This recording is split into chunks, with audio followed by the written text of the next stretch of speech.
Hey everyone, welcome to a new episode of the Red Devils Corner Kick Podcast, a fan podcast dedicated to Manchester United Football Club. As always, like, subscribe, follow, whether you're listening on Apple Podcasts, Spotify, or YouTube, and as well as you can follow on Instagram, TikTok, and X through social media. I hope everyone is enjoying their week. I hope everyone enjoyed the last two semifinals for the World Cup. Obviously, yesterday with what happened with England. Obviously, being a Manchester United fan channel, there's going to be, well, not just me, but everyone else is reporting, especially with Tuchel not playing Kobe Mainoo. There's the political side of Licha and the sign and everything that's going on there. So obviously, England losing, Argentina going through. There's that there. England's collapsed. Tuchel not choosing players or making two defensive the substitutions ahead, and then them blowing it. You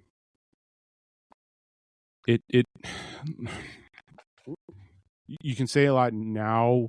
We don't know whatever you say now would have changed the outcome of today. Probably the defensive substitutions. Yes, you can make that. That was a little too early. He definitely was trying to park it, but there's mixed reviews of. I've seen CBS talk about Tuchel trying to tell his players to go forward. But that's the thing, right? The players were just. The manager made some substitution, so on, but whatever. It is, at the end of the day, England still lost. They had a 1-0 lead. They blew it. England lost. And Messi's going to another World Cup final. And obviously we saw the signage and everything, them talking about that. Listen, I'm not going to discuss it. I'm not going to go into it. I'm not going to be asking for Lisandro Martinez to leave this club, where from what I'm seeing here, Tuchel, it sucks for Kobe Mainoo not playing. It does. And so on and so forth, not choosing him. But hey, I'm more thrilled that Kobe Mainoo's coming back, not exhausted, fit, ready for the preseason to play. He has something to prove. So obviously, I know everyone talked about what he did at the Euros. Would Kobe have Mainoo made a massive impact into last night's game? I don't think so. The pace that Argentina plays, the pace that Kobe Mainoo goes, the physicality, like they're focusing more defensively. At the end of the day, I feel bad for Kobe for not getting any minutes during the World Cup, but at the end of the day, he's coming back to Man United fit, relaxed, healthy, ready to go for the preseason. So yes, there's this ups and downs, but hey, we have Mainoo back. And the last time when he came back from a massive tournament like the Euros, he was definitely tired from the amount of football that he played. He got injured where we lost him for not just a week or two. We lost him for weeks. He got injured again that same season. So I'm okay with a healthy Kobe Mainoo. Politics and sports are always going to be together, so I'm not asking Licha Martinez to leave the club. No. But yeah, it's another day in the world of Manchester United. It is. A lot of things going on. I am going to talk about the women's club today. That's going to be my first segment today because, well, some changes are going on at Manchester United for the women's squad. Obviously, the men's squad, Tillemans is there, Darlow, Santos, they've all been announced, declared. They're with the club. Some of them have already started training with the team. So we're in those right steps. There's still more to talk about. Obviously, the Kone is there. Calavinga is in talks. Adam Scott.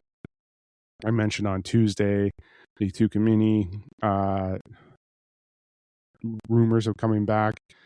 Obviously, I'm not paying attention. I advise not to look into that. We have the news of Fenerbahce looking at Marcus Rashford. Rashford's not looking at that. Rashford will only go if a top club bids for him. So we may have Marcus Rashford for this season, which, again, it does impact. Again, like I mentioned, Xerxes not being sold. Obviously, FIFA covering Ugarte. So we have our pieces there. There's talks of Licha before the semifinal being sold. I'm wondering if Manchester United are going to use that now as a point to sell him in that regards. So it's, it is what it is. So we'll see that. I don't want Licha to go. Like I said, yesterday's semifinal came out. So how do we say it? A lot of things came out like from this game. Like obviously the Kobe Manu story, the sign, refs, Argentina going to another final, so on and so forth. It's and then Argentina is also in the news too, their football association. So a lot of stuff coming out. But no, but just getting back to Manchester United football, it's tough doing an episode the next day after you just had all this going through. So it's just it's tough. I don't want to get into all of it. I'm not an England supporter. I am a Man United supporter. Obviously, yes, it was tough. Like again, it does suck for Kobe Manu for not getting any minutes, but here we are. But woulda, coulda, shoulda. At the end of the day, England still blew the lead. They lost. You can talk about missed calls. There's so much into that game, into that you can just continue on. But all right, let's move on from that. Let's talk about the women's squad. Okay. So a lot of things happening with the Man United women's squad. I know this is my fourth episode back. I just came back last week. But yes, lots of things happening with the Manchester United women's squad. There are things happening. We've lost 3. We've already lost 2. Nelson and Turner are gone. They're off to Birmingham, who were just promoted to the league. We also have Mallard that's looking to potentially go to Chelsea. They're in there. So far they have made. This is just according to the cutback. So exits, transfer rumors, but not the kind fans we're getting excited about. Within the few weeks of the window officially opening, United have made just one signing: Spanish defender Andrea Medina. Meanwhile, Leah Galton and fullback Hannah Blundell have left the club following the expiration of their contracts. I do know that they've made professional contracts to Drury, Anderson, and Scarlett Hill. I remember them when we were playing last year, especially Drury. But then, yes, and like I just mentioned, Turner, Naslin, both gone. They're heading to Birmingham City. They were signed for there. Obviously, I know we made those signings not those players, but we made other signings as well. In those transfer windows, but they still need to do things as well. Turland is also another player that's potentially leaving as well. There's talks of them leaving, which is tough.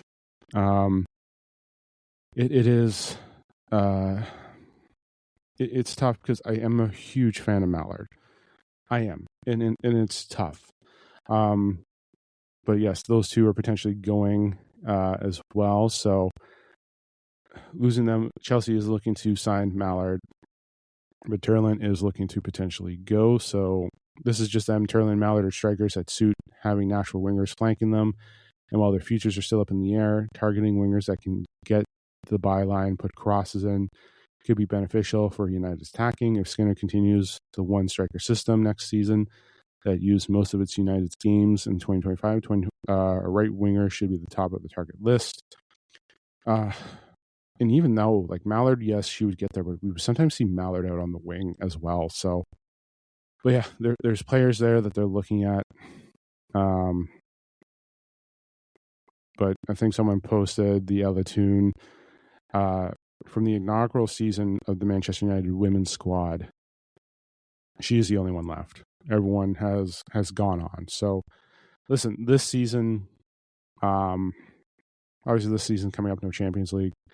They have, so they'll have the league games, everything. So they will be able to focus on that. The one thing too is last year was depth was a concern. Injuries were big. The amount of games, so fitness. So we definitely had there's definitely some stuff going on there to say, hey, we have we have concerns. So obviously they made those deals in the transfer window to get some depth. Obviously sometimes that didn't work out. Obviously Rolfo did get injuries. Jess Park had a good season last year. Our back four took massive hits. So United, just like the men's squad, are a little slow in the transfer window, but we are getting exits, and they are big hurts. Turner and Nelson are huge. Obviously Turner didn't get much in, but it does suck. It does suck, and especially if we lose Turland and Mallard. Those are hits to our attack, but they'll have to find replacements to get them in. But usually with a transfer window, you want to generate the you want to generate revenue so you can get more players in as well. So a lot of things for Skinner and the United team to work at. So we'll just have to wait and see how everything goes. So, but no, most of that stuff was written by the cutback. But no, I am looking forward to the women's season. Let me just get everything up here. Let's see if their fixtures are up too. No, schedule hasn't been released yet for the women's squad. I did talk about the post review. Obviously, no European qualifications for them as well, finishing fourth. Yeah, just the collapse at the end of last season just did not work out well. Let me just pull up their season from last year. Yeah. So when we look at the final games, why am I at 2019? Foot mod is, here we go. Jumping up to, so when you look at the final stretches of their games, losing to City 3-0 was tough. Losing to Chelsea multiple times was tough too. But yeah, losing to City and then what's going on here? And then tying Spurs, tying Brighton, and then tying Chelsea. So the final 4 league games, you came out with 4 points. And that's what's tough. The final 4 league games were tough. And that's the thing that sucks. If you look at the final games and period, what was the final 6 games? We didn't come out with a win. We came out with draws. We lost to Bayern in aggregate, and then losing to Chelsea, City, and then Tottenham and Birmingham were draws when we needed wins. And even so, like when we were playing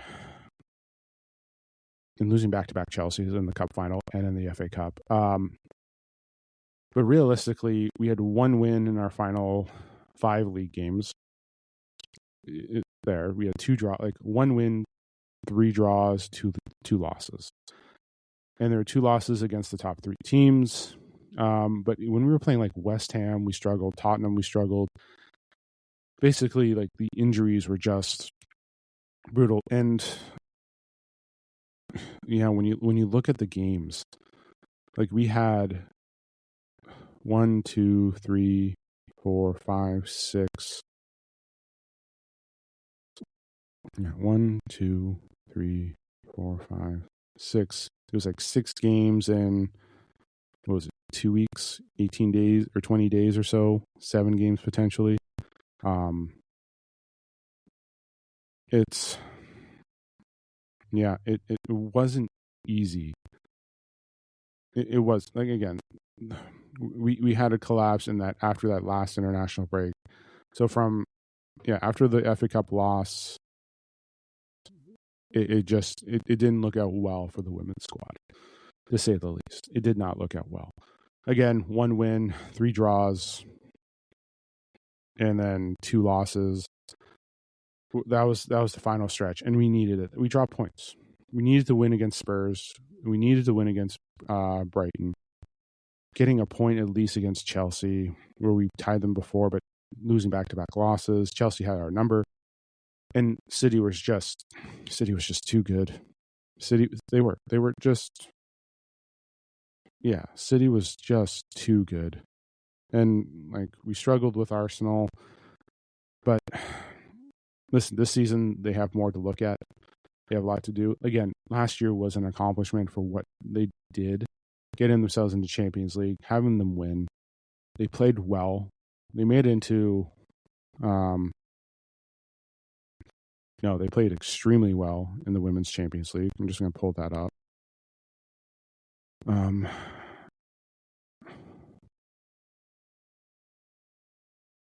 Let's see here. Hold on. Let's see if I can get the Women's Champions League up. Yeah. So, like, they finished 6th. They qualified. They finished 6th on the table for the Champions League. 4 wins, 2 draws. Like, some of their wins were great. They faced some great opponents, and they came out with some good ones. They had some challenges, yes. Obviously, Lyons and Wolfsburg were both. Those were the 2 biggest losses that we had, and they were there, as you can tell by the goal differential, the way Wolfsburg dominated us. So overall, the women had a successful season. So, but yeah, overall, transfers there, losing Mallard. Obviously, the women's squad need to look at potentially getting those replaced if they go. So, we have a situation here. We need to work on the attack. Depth is the massive key. Depth is huge, especially with our back 4. Obviously, not having many competitions, going the length that they did. Obviously, going all the way to the League Cup, them traveling that deep into the Champions League, it was big. It was huge. So, lots of stuff that they need to do. So, hopefully, we'll see what happens in the next coming weeks, but they have a lot of work to do going forward. So, yeah, I will talk about the women's league, the women's squad more, but as more episodes come, as we get closer and closer to their season. So just wanted to catch up there because, again, a lot of things came out yesterday with United, especially with the departures, especially now with the 2, Turland and Mallard, potentially going as well. So it is tough. So, but we have to look forward. Hopefully they stay. But from what I've been reading, that Chelsea are going to be making a play for Mallard now, and it looks like they are close to signing them. So it's just a matter of trying to find that replacement and bring someone in. So it's how Skinner wants to approach, how that board wants to, how basically they all want to approach getting it rebuilt. So goal is to get back to Champions League next season. Still succeed in the League Cup as well as the FA Cup. So they've been in the FA Cup final last year. I think it was the first time in a couple of years where they weren't in the final. So there's a lot of pressure. They have to build on from last season, which was a great season, but they have to look at going forward. So, all right. Okay, let's go back to the men's squad because obviously things have been going on there as well. Okay. Whoops. So yeah, we are the men's squad. Obviously, not much has changed. I'm glad to be seeing them signing the official signings officially there with the table and everything as well. But United have a lot of things going on with the squad. We have a lot of new things going on. Obviously, the new players are there. Still looking at it. I mentioned earlier Rashford's potential move, but Rashford only wants to go to a top club if they sign, which can put a hinder on us. It can. Obviously, the news of Licha over the last couple of days. Obviously, now with what happened in the semifinal, we wonder what's going to happen now. So it's just a matter of getting things going. Listen, we still have the third place game in the final to go on there. So Manu and Licha won't be back for another 3 weeks starting Monday. So they won't be there. We have our first preseason game this weekend against Wrexham. So looking forward to that as well. So definitely, sorry guys, I just need to just give me one moment.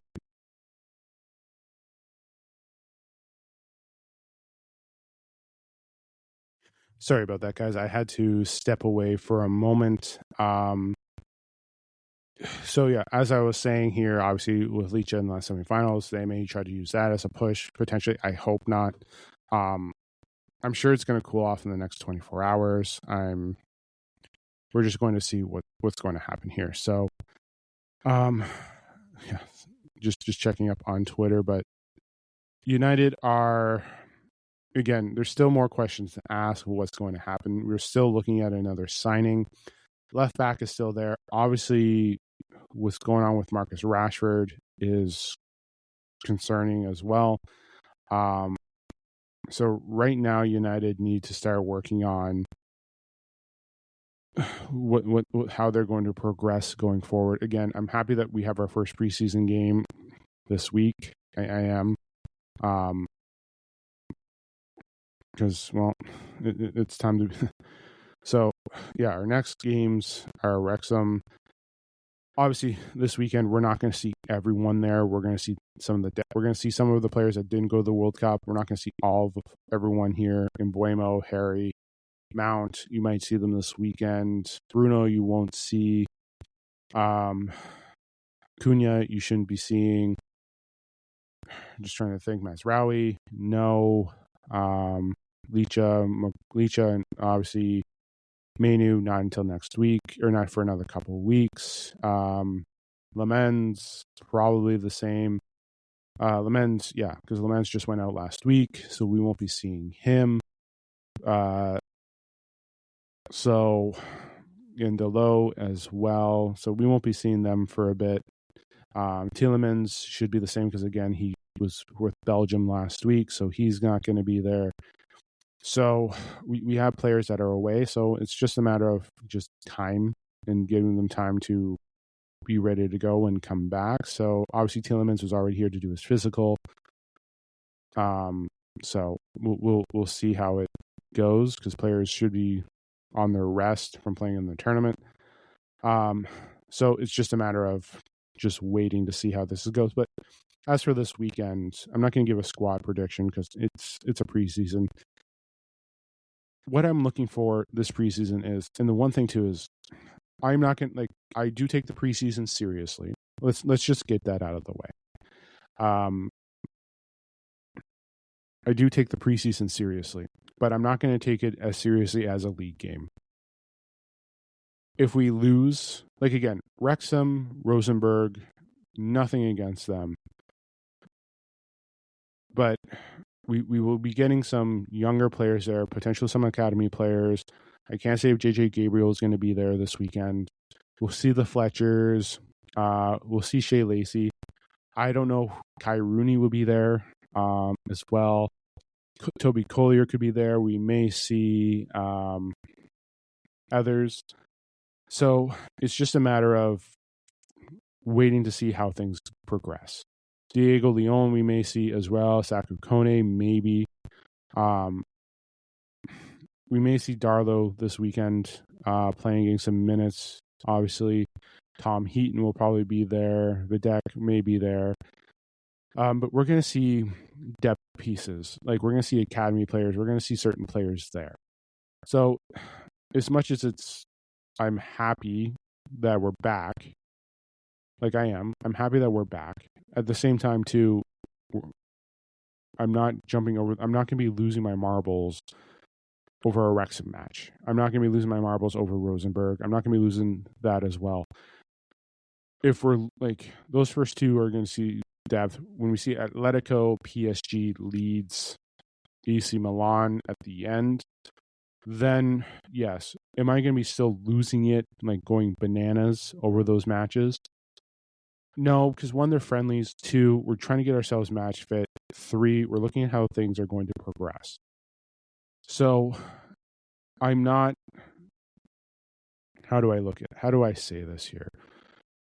If we're seeing the team play well, like not like just play well, and we're losing, so be it. If we win and dominate, I'm still not going to be jumping for joy because we dominated in a friendly. Atletico is getting Atletico, PSG, Leeds, Milan. They're all getting their squads ready for their upcoming season. That's what they're doing. They're getting themselves fit, getting things tactically done, so on and so on. The manager's going to be looking at certain things. But I'm not going to be walking away from these like, yeah, we fucking crushed Atletico Madrid. I am not going to care whether we win or lose against Atletico. The question is, how are they playing? What's Carrick going to do? How is he going to progress with this? Guess what? We're not going to have every player there. Mainu and Licha will not be there. Yeah, they won't be there. They're going to be missing. They probably won't be back until Leeds. Let's say, hypothetically. Yeah, hypothetically, they'll probably be back either at the time of PSG or they'll be coming back the following week for Leeds, to say the least. Because they play Saturday or Sunday, and starting Monday they'll be off for a couple weeks. So they'll miss the 24th, they'll miss the 1st, and they'll miss the 8th against PSG. So we'll probably see them against Leeds. So we'll have them Leeds and Milan getting themselves in. But like, we're not going to see everything there. We're not going to see what our full squad's going to be, and I wouldn't be surprised that they wouldn't be showing that. He's going to be doing out rotations and everything. I'm not, yeah. Like, again, I'm not going to lose it over if we lose a friendly. Like, if we went 0-5 or 0-7 or 0-6, sorry, of this preseason, but the performance and everything was there, you like what certain players were doing, and that in itself is a fucking win. And if we went 0-6 and we came out and finished top 3 in the league, are you really going to give a shit about what they did in the preseason? Because what you do in the preseason gets you ready, but it doesn't change the fact. Let me just take a look here at Leeds for a second.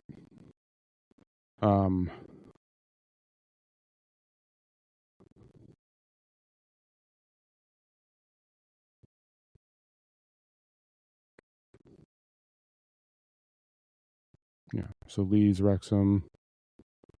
Yeah, like we're facing one Premier League team in our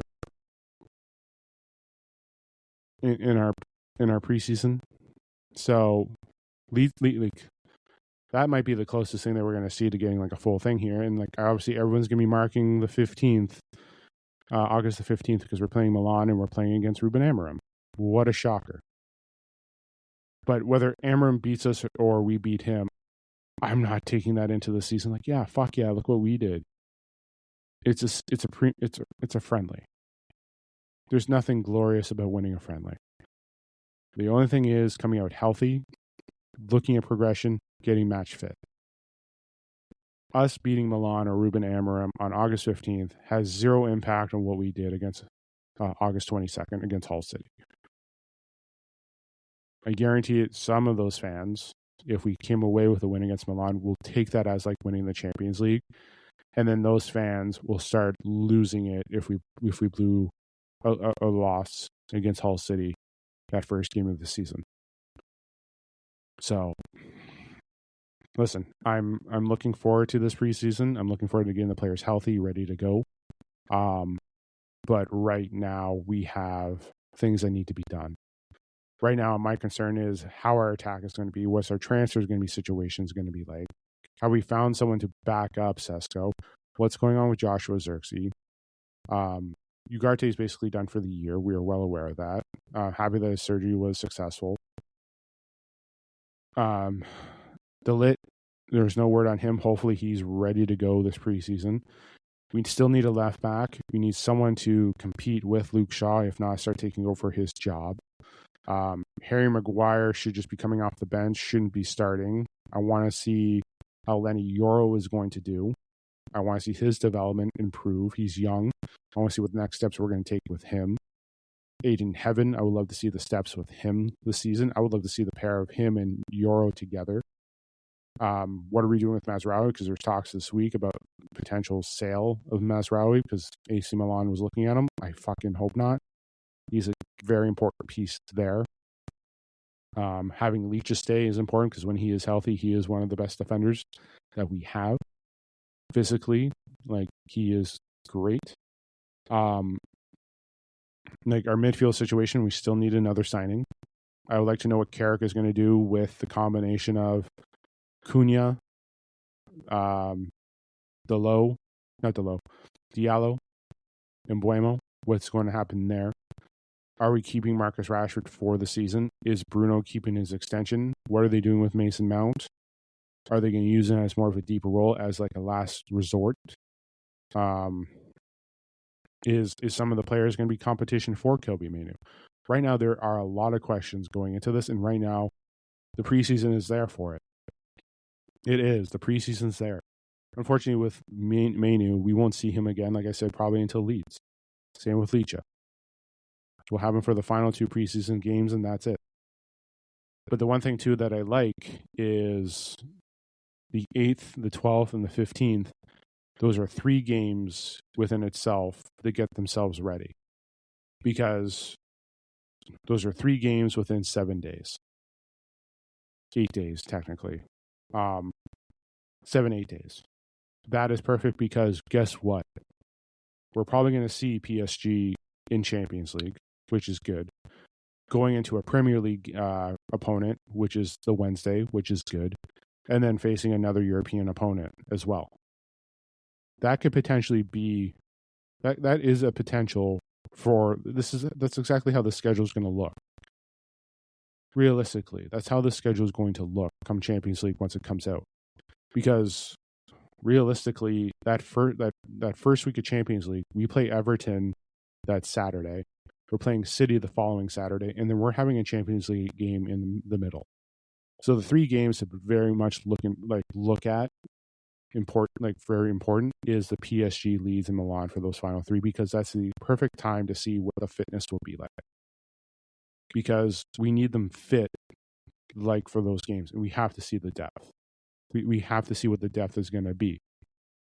And then this is going to put pressure on Ineos, because again, if there's a fuck up, which chances are there could be, we're going to have to race through. Because again, Hull City is going to be there. Because what's our first 2? Let's be honest. There's no such thing as an easy win in sports. So we have Hull City, Ipswich, Everton, City as our first 4 Prem games. So like I said, those 3 games, PSG, Leeds, AC Milan, those 3 tight games, that's what's going to be there. But Sunday the 6th is Everton. Oh, that got moved to the 6th now? Okay. That was supposed to be, I think that was supposed to be the 5th. But we're supposed to play the 6th and the 13th. Those are our 2 prems, and there's going to be a game in between. So the question is now, how are we going to see how everything goes, basically? So, listen, I'm excited for the season, but right now, my question is for this preseason is, like, what's the goal? Because the first 2, we're not going to see everyone. The goal is what is going to be the last 2. What is the rotation going to be like? And to be fair, this preseason and those first 2 games, There's going to be questions because, again, I don't care what our record is for fucking preseason. What I care is what we do against Hull, Ipswich, Everton, and City for those first games, because the window ends around that time. I think the window ends just after City or around City. So we're going to need pieces there. Actually, it might end later. But we're going to need pieces. We're going to need depth. And there's going to be concerns. Like, I don't want them to be like, oh, we're perfectly fine for preseason, because preseason is a lie. It is. Preseason is going to be the lie. That's what it is. Preseason will be the lie. So, but yeah, I'm just going to leave it there. I will be back. I'm going to try and I'll do a game Saturday night, not do the game Saturday night. I will do an episode post Saturday. I will try to watch some of the game. I will be watching the game on Saturday. But my expectations isn't much, because, again, it's not going to be like our full squad. Again, it's just going to be academy depth players. Again, we may see some, but I'm not going with expectations into this being a massive game. Preseason, again, like I said, fitness, looking at tactical, looking at what our substitutions are going to be like, looking how the rotations going to be, what our attacks going to be, how the ball is going to move, how Carrick's planning for this season. That's what I'm looking at here. A win or a loss does not dictate what we do that Premier League.